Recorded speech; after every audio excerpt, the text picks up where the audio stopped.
जरूरकरांची हाक आम्ही येतो तुम्हीही या. शेतकरी हक्क मोर्चाच्या बैठकीस उत्स्फूर्त प्रतिसाद.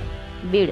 शेतकऱ्यांचा कापूस व सोयाबीन पिकांना रास्त हमीभाव मिळावा या प्रमुख मागणीसाठी दिनांक 25 डिसेंबर 2025 रोजी बीड येथे आयोजित करण्यात आलेल्या शेतकरी हक्क मोर्चाच्या वतीने जनजागृतीसाठी मौजे जरूर येथे शेतकरी बैठक उत्साहात पार पडली. या बैठकीत उपस्थित शेतकऱ्यांनी जिल्ह्यातील सर्व शेतकऱ्यांना हाक देत आम्ही मोर्चासाठी येत आहोत तुम्हीही या असे आवाहन केले. शेतकऱ्यांचा हा हक्काचा लढा अधिक व्यापक करून शेतकरी एकजूट दाखवण्याचा निर्धार यावेळी व्यक्त करण्यात आला. बैठकीसाठी बीड येथून शेतकरी पुत्र राजेंद्र आमटे, माजी सैनिक अशोकराव येडे व सुहास जायभाय यांनी उपस्थित शेतकऱ्यांना मोर्चात मोठ्या संख्येने सहभागी होण्याचे आवाहन केले. याला प्रतिसाद देत शेतकऱ्यांनी मोर्चात जास्तीत जास्त संख्येने सहभागी होण्याचा विश्वास दिला. यावेळी गणेश काकडे, रामकिसन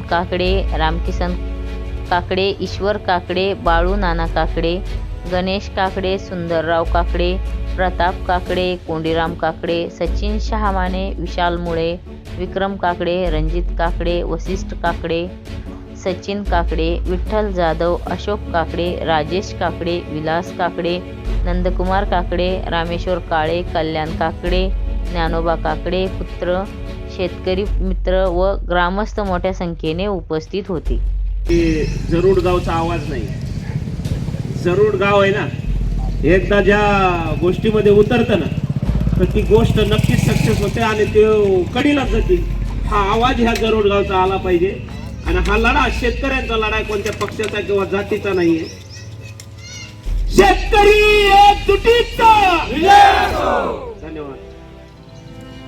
आज या शेतकऱ्याला मार्गदर्शनाची गरज नाहीये.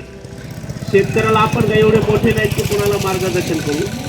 आपण या ठिकाणी तुमच्याकडे फक्त एक मागणं मागायला आलेलो आहोत. जो आपण बीड जिल्हा हा दुष्काळग्रस्त आपल्या पाचवीला पुंजलेला आहे आणि हा दुष्काळग्रस्त पाचवीला पुंजलेला असताना आपल्याकडे ह्याच शेतकऱ्याच्या पुत्रानं एक छोटंसं आंदोलन उभा केलं, सांगितलं तसं नाही, ऊसाचं आंदोलन, आणि सरकारला ह्या कारखान्याला झुकवण्याचं काम केलं. परंतु हा 5% ऊसाचा भाग आहे. ऊसाचा भाग हा फक्त